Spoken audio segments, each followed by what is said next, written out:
three things you must have to be a great charge taker. The first thing is you have to have vision. And it's going to be a charge. Shane Battier draws his third charge of the game.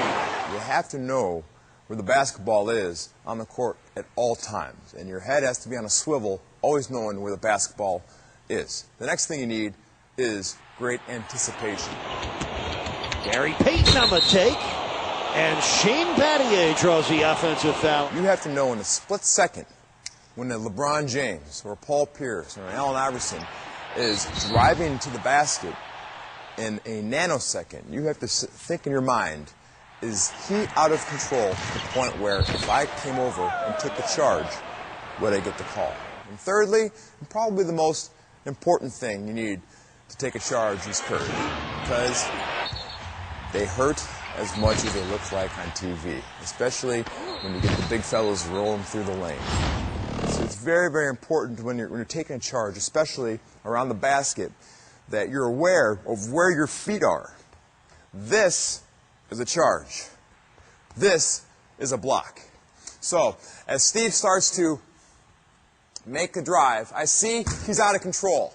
My first reaction is to get in front of the rim and get square. And get square. Most important thing is protect yourself for obvious reasons. And I want to take his shoulder into my chest as square as possible. And with the contact, you fall over. When you fall, you want to let your derriere absorb most of the impact. Chuck, if you're watching this, I know you'd be a very good charge taker, although you probably didn't take very many in your career. Now you'd be a great one. And you want to use the sweat on your back and sort of slide across the floor instead of just going down with a thud. This is the charge. All right? Ready, set, go. Oh!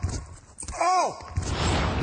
If I'm playing a player and I know that he has a great first step going to his right hand. So if he has the ball in the wing, I'm going to shade his right hand a little bit. And on occasion, I can guess that he's going to go really hard to the right, and I'm going to step in and beat him to the spot. And hopefully, if I guessed right, he hits me square in the chest, and I will go down and take the charge. The charge is a weapon that, although it doesn't get a lot of press, you won't see it on many highlights. It's something that can cast doubt into the mind of the offensive player and keep them off balance. It's a great basketball play for those who can't jump, like the superstars in our league, like me.